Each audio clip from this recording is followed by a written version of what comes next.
Okay, we are live, and I'm going to wait here a few moments for folks to join us. Instagram, hello. This is new for Instagram. Take my glasses off. Welcome to everyone. I'm just going to let some people join in.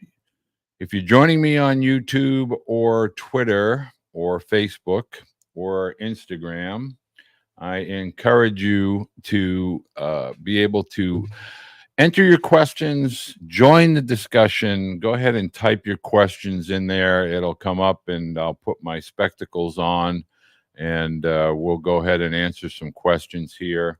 I'm going to take a peek.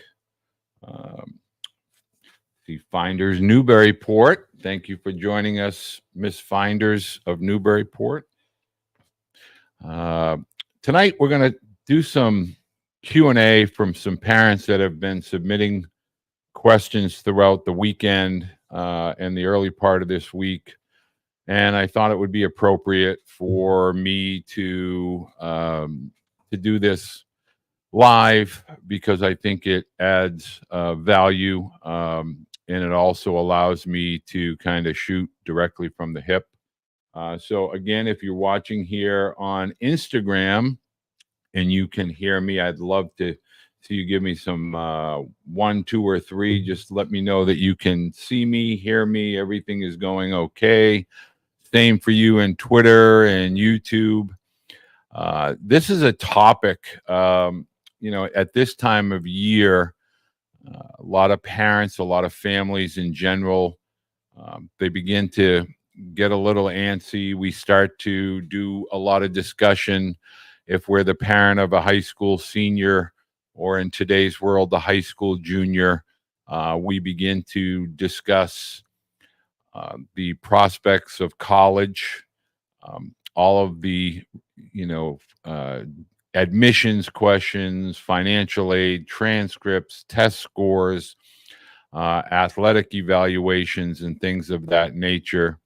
And I thought that this would be a good video to make. So whether you're joining me live here this evening or you find your way to this particular video at a later date, I think most of the dialogue and the information that I share will be relevant throughout the next few years and beyond. And I really want to let parents know that I am not trying to be judgmental. I am not trying to be a critic in any capacity. I think, for the most part, I think this topic requires some empathy, some understanding, and I think what lacks for most parents and student athletes, or what is different, I think is the better way of phrasing that, is that our children literally are running their own race. And we have to be very aware of who they are chasing or what leader of the pack that they are chasing. And I give an analogy to when I was in 9th grade, again, albeit when dinosaurs roamed the earth. And in the fall, in order to, this was my freshman year, my 9th grade year.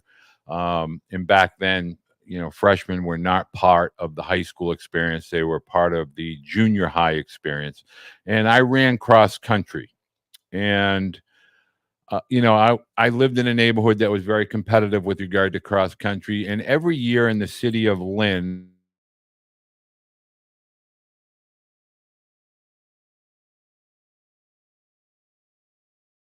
that essentially was for the 5 junior high schools that were in the city of Lynn. Lynn is a very big city, approximately 55,000 is the population. But the moral of the story is I won 10 of 11 regular dual meets. And in that one race where I came in second, I had this one athlete that really just kind of stuck out. And when we got to the city race, Uh, Actually, it was right around this time of year, Columbus Day weekend. I remember before I left my house, and my dad said to me, "Be careful of the rabbit you chase. Go out and run your own race." And those words stuck with me. And the end result and the moral of the story is I came in second again, but not to that particular young man who had beaten me in a previous meet. I lost to a teammate who typically would come in third or fourth of most races. But I was so laser focused on chasing this one person that I lost sight of what I did well and the race that I was running. And I think that analogy really holds up well in today's landscape of baseball recruiting in particular. And the reason why I say that is if I spend time speaking with families and parents and athletes, they'll always send me a message saying, so and so is shorter, so and so is not as talented, but he committed. And I saw that this young man committed. And I always try to make sure that my message to families is one of run your race, focus on what you do well, prepare yourself for your college experience, and handle your business. Don't worry about other people.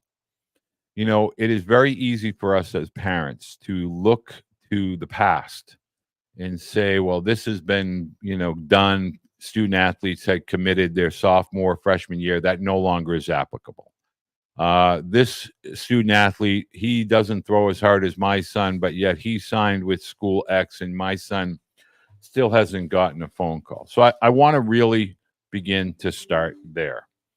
And before I go any further, I am going to ask all of you that find your way to this particular recording, please hit that like button right now. Also, hit the subscribe button. Just hit the subscribe button. If you're a Twitter follower, you're a non-follower on Twitter, follow. If you don't subscribe to me on YouTube, hit the subscribe button. And that goes for you, sport. I know you're watching out there, Mr. McLean. So I want to start here with parents, and we want to talk about the youth baseball experience.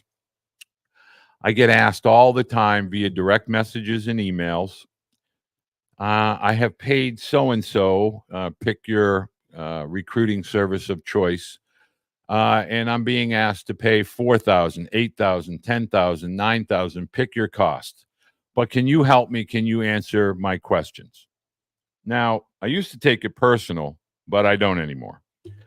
In fact, the vast majority of you that find me on Twitter or send me a direct message, I think I've been more than gracious with my time. I really want to stress that every single individual situation is very, very unique. This is not a one size fits all. It is not a position specific topic.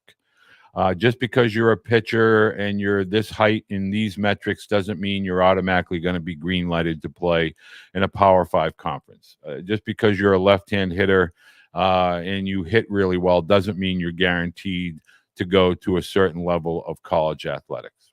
I want to stress one thing right out of the gate, and that is college athletics are extremely difficult to become a part of. In fact, if we're looking at, and from a baseball perspective, we are a statistic driven industry, meaning batting average 3 out of 10 means we're a very successful hitter. But in fact, less than 1 out of 10, every high school athlete will not play, 9 out of 10 will not play college baseball. It's important to understand at the NCAA level, less than 9% will play college athletics. And I'm talking about being on an active roster. I am not talking about being an active participant. And therein lies the foundation of tonight's discussion. High school athletes, year after year, with regard to high school baseball, there are approximately 480,000 people that play high school baseball. Of that number, less than 9% will become a part of the NCAA. Now, there is NAIA baseball, there is junior college baseball, the NJCAA, the NAIA. They make up another 2% approximately. So out of the 485 or 86,000 high school baseball participants, approximately 48,000, a little under 10%, will play college baseball. And of that number of college baseball participants, less than 5%, 5% being predominantly Division One baseball, will be drafted to play into the major league, minor league baseball. And of that 5%, less than 0.06% will ever play a major league inning. So, my point of sharing that information with you first is to bring up the word balance. The college experience is a collective experiences that require balance. Social life, health, meaning, your sleep habits, your hygiene, all of the things that go along with your day-to-day lifestyle. And then we work in our, including nutrition. And then we work in our academics, which, oh, by the way, play an integral part of college athletics, and then athletics. While the vast majority of parents and student athletes are so baseball centric or athletic centric, we've kind of lost our way. We have kind of cast aside all of the other important components to the collective college experience. We often choose high schools, especially in today's world, based on their athletic programs, and we lose sight of the academic component. And I'm talking about life skills, and I'm really, if I digress quickly here, am blown away at the number of parents who tell me that academics and college degrees really don't matter. It's mind-numbing to me that college is not for everyone. I'm a byproduct of that. I did not attend college. If you do not feel that the college academic experience is a big deal and you really are just chasing the baseball rabbit, good luck with that.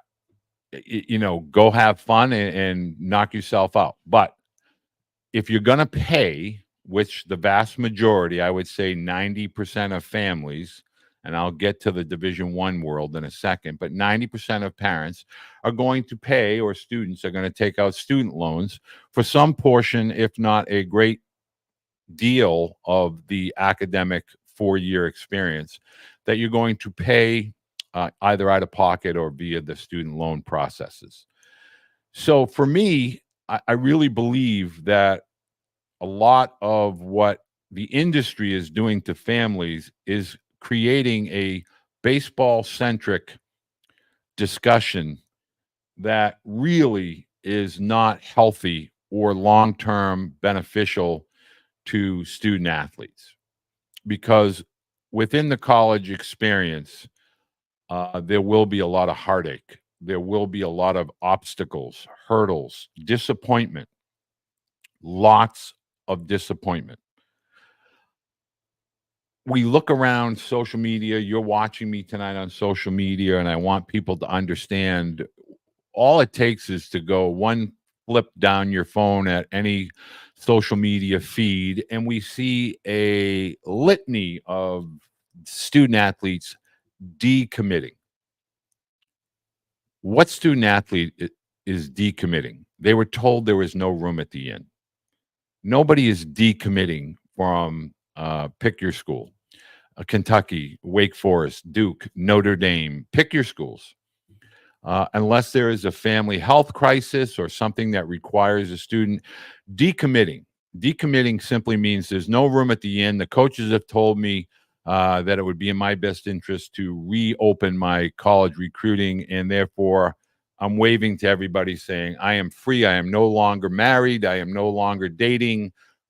these college coaches, and you know, just pick up the phone and call me or send me a DM. I am available. And I want parents to understand that this is not something that's just going to be a part of this process for the temporary. This is probably going to be around for the next year or two.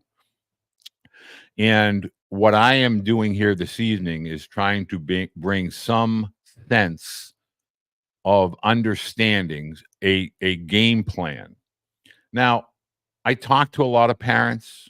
I talk to parents from all ability levels. I talk to families with student athletes that aspire to be at a very high level of an academic institution. I talk about junior college. My oldest son attended a junior college, LSU Eunice, Louisiana, things that I am familiar with and have experience with. I speak each week with several college coaches, and I try to provide insight, more importantly, information that you as parents have the ability to utilize within your recruiting experiences and decision-making processes. For some reason, this still leads to panic, and it leads to frustration. And parent after parent and athlete after athlete, they get frustrated. How come no one's recruiting me? How come nobody's calling me? How come I'm a 26 and Jimmy got a call, but I didn't get a call? Or I am going to this school, but I think I can do better. Do better how? In other words, do you have an understanding of what type of school you're looking for? Do you have an understanding of geographics? Do you have an understanding of the academic requirements? What are you looking to obtain, and more importantly, retain from your college experience? That is the question that we need to be asking. Now, you can say to me as a parent, we don't know an academic area of interest, but you do know things like what type of college campus environment? Is it a large campus environment? Is it in a major metropolitan city? Is it in a rural area? It is a small campus. Is it liberal arts? What type of academic focus is it? Is it a science-based school, an engineering-based school? There's so many variables that separate colleges that you really have to have a list thoroughly prepared for all of the ancillary dynamics and aspects of college over and above baseball, because baseball is the same at every single college and university. I promise you. At the college level, the bases are 90 feet. Home plate to the pitching rubber is 60 feet 6 inches. All of the baseball equipment is the same. Everything within the sport is the same. The coaches, for the most part, they go out and they try to recruit athletes that fit their style of play, and those athletes that fit the culture within their program. Now, you as a parent need to be able to have, what is your culture? What are you looking for from college? You need to stop chasing with these recruiting services that are very generic in nature, and anything that they've done for other athletes, yes, that shows their ability, but it doesn't really show what they're capable of doing for your student athlete, because you really have to know the student athlete. And is it a fit? Are you a fit personally with the student athlete? Do you have the ability to listen and take in what you as a family are trying to obtain from your college experience? The NCAA pending legislation has been passed. It has not been implemented. And so what parents need to understand is we hear these numbers like 34 and hard cap and things are changing. The vernacular and the wording that is used within the college baseball recruiting landscape. The biggest thing to understand with regard to the number, which is 11.7 to 34, That number has not been formalized yet. It very well could stay at 40 with a hard cap. I will be willing to say to you that approximately 80% of all Division I baseball schools, my opinion, will not have anything close to 34 full scholarships. Won't happen. In fact, if I was a betting man, I would say it would be the SEC, the Big 12, and the ACC. In the conferences as we know them today, with regard to the universities and colleges, within those three conferences will look different by at least 2026. Other conferences, whether it's WAC, Mountain West, Big Ten, we're dealing with things such as Title IX, athletic budgets, the Sun Belt Conference. This is not, you can't possibly say in a conference, okay, those two schools are going to do full 34. I'm using a hypothetical number, but everybody else is just going to do 15 or 20. That won't be fair. I think there's going to be a lot of discussion before there are implementations, conference by conference, university by university, and I think we have to wait for that to settle. That's why the industry as a whole is on pause. It's nothing personal. These coaches simply don't want to have student athletes and their families running into a brick wall at 100 miles an hour. They're just hitting the pause. It's like the yellow light is flashing. Not red, but also not green. Just taking their time, figuring out the direction that their university and their athletic department is going to take. Now, if we start to talk about the three conferences that have full scholarship, that will probably pertain to approximately 3,000 athletes. And if your son is one of those baseball athletes going to those conferences, getting a full scholarship, congratulations. But of those full scholarship athletes, the 34, let's use 34 as a number, 34 cannot be playing simultaneously, particularly with baseball. 9 can play. And if we're talking about a 34, 20 of those will be pitchers.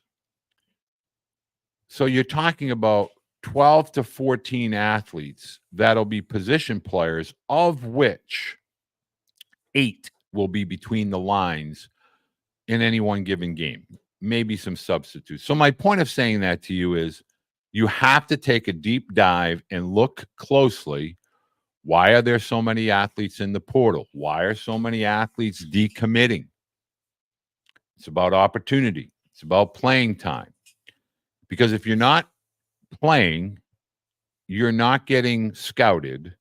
If you're not playing, maybe there's not a long-term fit. Do you want to develop?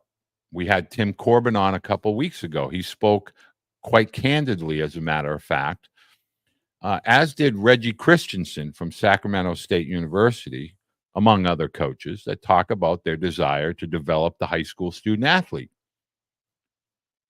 But does the high school student athlete want to be developed? One look around travel baseball will tell us no, because they float from team to team. That's why organizations will call parents and say, hey, I noticed you played for Team X. We have room for you on our triple prospect elite gold platinum team. Come and play. That's why they have tryouts for 2025 in August and July of 2024. My point is that the college experience is much more than athletics. It's much more than academics. It's when teenagers become adults. And it's quite possibly the most valuable 4 to 5 years of a young student's life.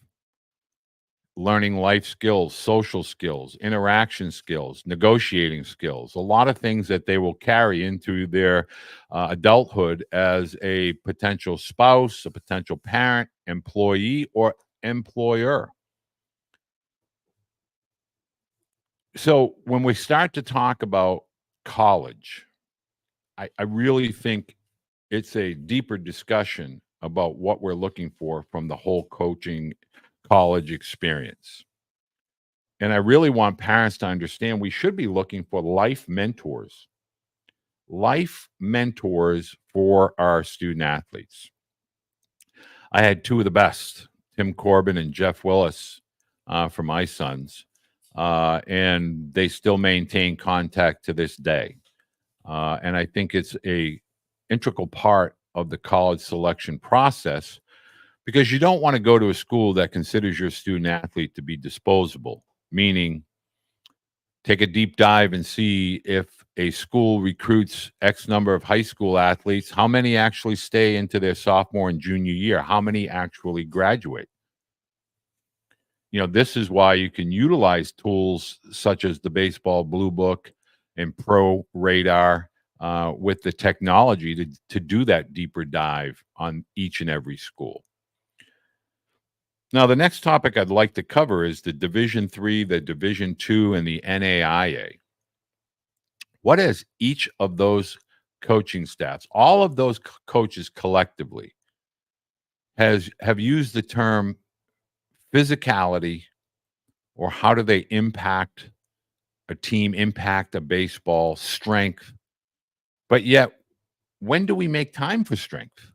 You're playing all year round. You're chasing lessons. You're chasing instruction, camps, showcases, tournaments. The month of October offers two very good tournaments in Fort Myers and in Jupiter, Florida, but that's for a very select few. It's not for the vast majority. And while playing baseball does, in fact, help develop skill, at what point are you as a student athlete truly taking heed of the message that the college coaches are saying? They're giving us the tests, the answers to the tests.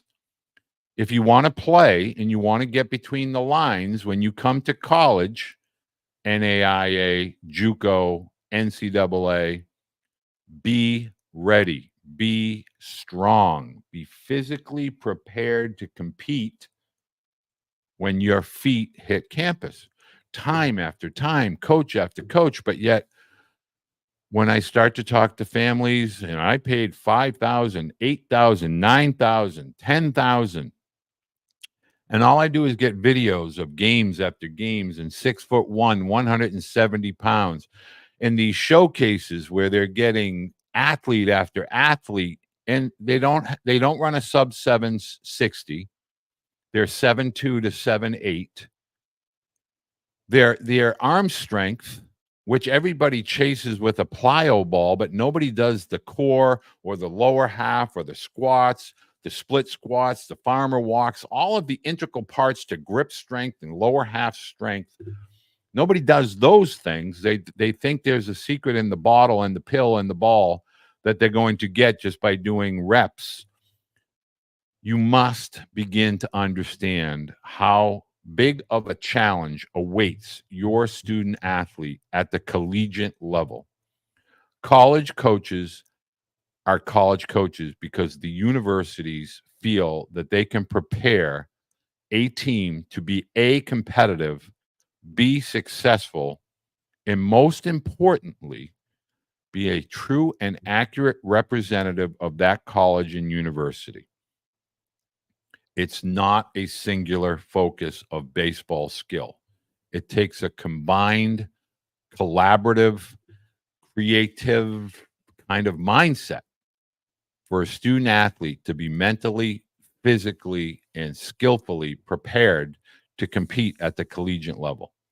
And most families are not doing that. And then they get to senior year and they think, okay, well, we'll do it now. It doesn't work that way. The final piece to this discussion is about the postgraduate gap year, whatever we want to call it, experience that has begun to run amok within the high school, or reclassifying, I guess is the term that we'll use. This year, I chose to work with 7 families. That's it, 7. Other parents I've worked with doing consulting. Some parents I answer questions via email or social media. And I always say to them, if you lack an academic foundation, a physical foundation, a skill set foundation, there's nothing that I can do, nor is there anything anyone else can do, no matter how much money you throw at it. It's just not possible. And what I try to get to parents to understand is if you're doing a gap year because your student athlete has yet to be recruited, well, what's going to change this year that didn't happen last year? Are you just now finding your way to the weight room? And what about academics? Are you just kind of saying, okay, we'll take a gap year or whatever we want to call it, and we'll just go to the weight room every day and I'll swing and I'll hit and I'll pitch and I'll do everything ready to get ready for baseball? Again, college is more than the athletic experience. And once you unplug the discipline, the time management, and the routine that the academic environment creates, you're kind of losing an edge. And I always encourage parents and always have encouraged parents of students that have a strong academic foundation to consider a postgraduate year, or reclassification within the ISL or the Founders League or the NEPSAC League. These schools have been around for centuries. They have high academic standards. They have unique working relationships with the Patriot League, with NESCAT schools, i.e. Bates, Bowdoin, Tufts, Trinity, Wesleyan, etc., Amherst, the Ivy Leagues, the Wake Forest, the Dukes. All it takes is one look into one of those rosters in any one of those teams from those conferences and look at where their student athletes are going to school. Now, it's not for everyone, but it definitely fully prepares a high school student for the collective college experience. There is no magic pill. There is no magic script. There is no one, including myself, that can guarantee anything to do with athletics. You can be the greatest high school athlete in your city, town, region, conference, and still be passed by somebody who is an under the radar student athlete who wasn't a conference all-star, who really wasn't that good in high school, but hit full stride their senior year and started to figure out and connect the dots as to who they were capable of becoming. And then all of a sudden in college, that particular student athlete becomes a star. All you have to do is look up and down college athletics and see where a student athlete blossomed, whether it was a year of postgraduate school or a year at junior college, or they were a Division III athlete and became good enough and talented enough to go to Division I. My point of that is to simply allow parents and student athletes to go back to my original point. You need to run your own race. The rabbit you think you need to chase may never cross the finish line. They may never get to the level of athletic success that you think that they're going to achieve. If you take the time, for instance, I had a family this weekend from Maryland. I met them at a camp in Massachusetts. They follow me on social media. We talked, father and mother, in the stands. And then this weekend, we scheduled an hour-long call. And my point to them was the pieces are all there. you have to give them time to develop, to begin to blend into one cohesive kind of person. You know, younger student athletes, they're awkward physically, they're awkward intellectually as far as articulating and speaking. So all of the pieces have to mature, and they don't all mature at the same time. But when they do, they kind of are capable of driving their own bus in kind of getting an understanding of where they would like to go. College is a time of, it's an awakening, it's an understanding, and most importantly, it is a foundation of adulthood, cherished relationships with people who you go and see in reunions 10, 20, 30, 40, up 50 years after you graduate. Potentially a spouse, your best man in your wedding. In other words, this experience should not be taken lightly and strictly viewed from the lens of athletics. We have to widen the lens, allow more information into the funnel, and then begin to chart and navigate a course. These are the types of discussions that I have had for over 3 years. In fact, I have invited families into the discussions with college coaches from all over the country, from all levels and all divisions.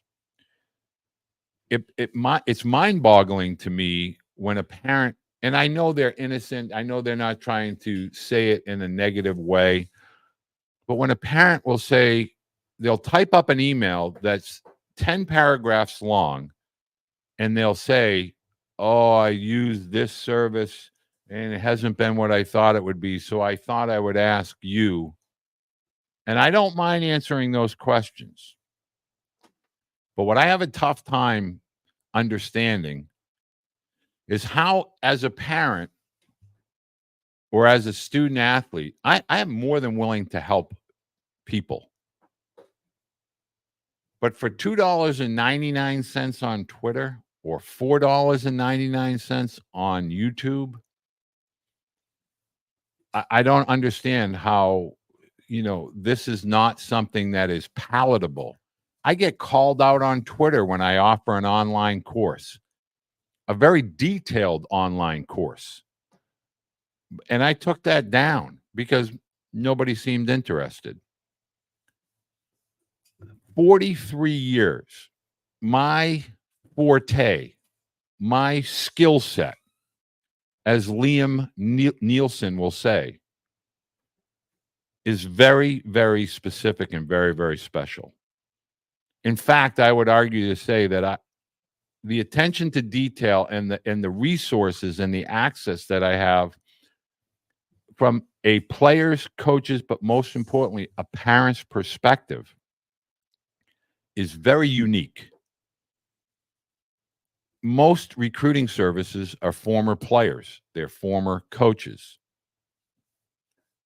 They don't have the sense of what it takes as a parent to live it as a parent, looking back, knowing the things that I felt I did correctly, and more importantly, and most meaningful and significant for you as parents and student athletes, is what I did not do correctly. All I would like to do is encourage you to subscribe, follow me on Instagram, follow me on Twitter, subscribe. You don't have to buy anything. Subscribe, help build the message, get the voice and the message out, get the content out. I will gladly share with those that have interest, families that I've worked with. And here's the other part before I close. A lot of parents get extremely upset with me. And it's the time of year where stress overtakes parents because they feel the stress coming from their student athlete. And so therefore they get very, very, I won't say angry, but they get very to the point. How come my son is not getting recruited. How come this hasn't been done yet? The word behind me, process. Everybody's process is different. My process, your process. The world is different. College recruiting is different. It changes every single day. The college coaches are telling us how to be prepared, but I don't think we are listening as a collective whole. They don't want to turn people away. They want to help as many student athletes and families as they can. That is what we're trying to do. So tonight, you're going to see me speak with Ty Neal from the University of Michigan. And I'm going to tell you that Coach Neal is one of the most well-spoken college coaches that you've never heard of. Used to be the former head coach at the University of Cincinnati, was also at the University of Indiana.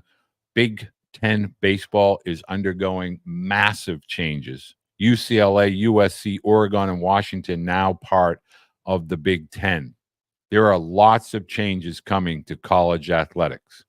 I highly encourage parents, student athletes, really take a big, deep dive and familiarize yourself and gather as much intel as you can possibly gather as to your specific college experience. Truly try to tailor a creative, unique path for you as an individual, as an individual student athlete. Do not try to put on a costume and become that other guy that you think you're better than, or that other guy that you think you're as talented with. I strongly encourage you to blaze your own trail, blaze your own path. If I can be of any assistance, follow, send a DM. You can schedule a call. We can talk.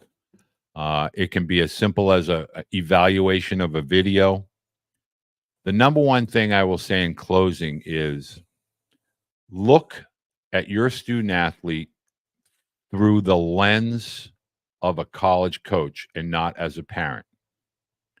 Truly understand where your student athlete's skill sets, academic transcripts fit for the college experience. Understand the metrics. Understand the balance that is necessary to play and become a college athlete. Thank you very much for taking the time to spend with me tonight. If you have any questions, please leave them down below. I look forward to you listening and watching as I speak with Coach Neal at Michigan.